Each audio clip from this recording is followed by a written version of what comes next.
Alright, g'day and welcome. Okay, so this is probably about the fourth truss rod adjustment I've done on this poor old guitar. This is my 2007 SG61 reissue. Possibly, not really possibly, actually the best guitar ever made in human history. However, not that it has flaws, but it had some problems. I don't know, the gods must have got angry at it or whatever. I don't know what happened. Shame on them. But I had a warp in the neck, and this is common with other inferior 61 reissues, not this one. This is the best guitar in the world, so it can't be this guitar. It just, maybe I just wasn't worthy enough of playing this guitar, but I have a warp.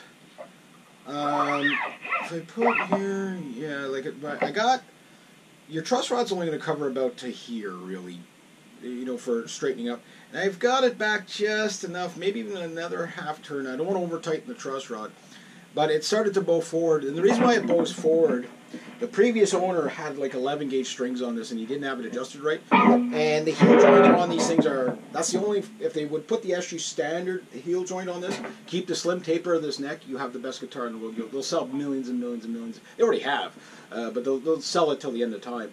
But because it's such a thin heel joint,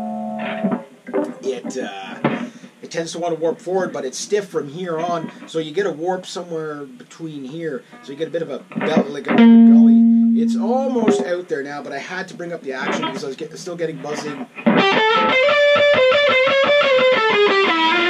Still got a little bit of buzzing there. I could probably come up on this side just maybe about a 16th or so, or a 32nd, and that'll probably get rid of my buzzing. But I can play. And it's still in intonation, so let's see how I got the whole neck going good now, so I'll do a little bit of a medley for you.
all the spots on there.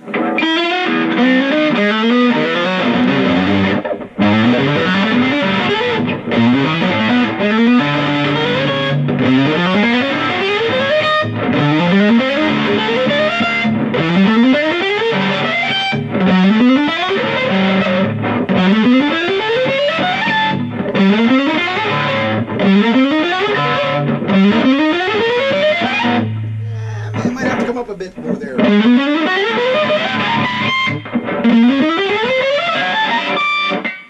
I got them all. There you go. So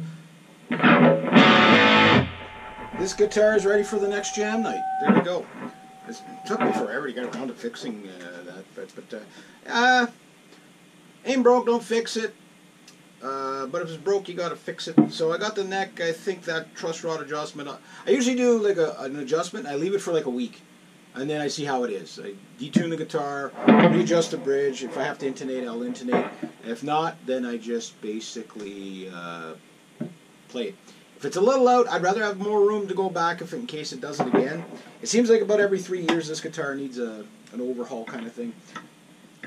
I'll cry the day this guitar is no longer serviceable. But yeah, I got it serviced. My other thing I can do, I'm playing regular Gibson Bright Wine 10s. I like those strings. I might, because I hate 9s on this guitar. I don't know, they just don't sound good on these type of guitars. They sound okay like on the Flying V or whatever, but they don't sound good on these guitars. I like 10s. I love 11s, but there's just too much tension, so I hate to say it, but I might have to go to 9s on this guitar. Last time I put 9s on this, I was so disgusted with the sound. Not that it didn't sound good, it just didn't sound as good as...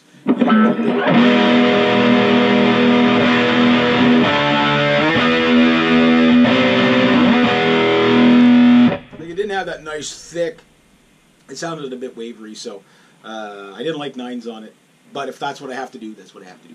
All right, there you go.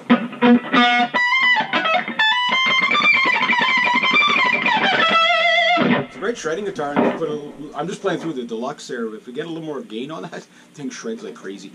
All right, there you go.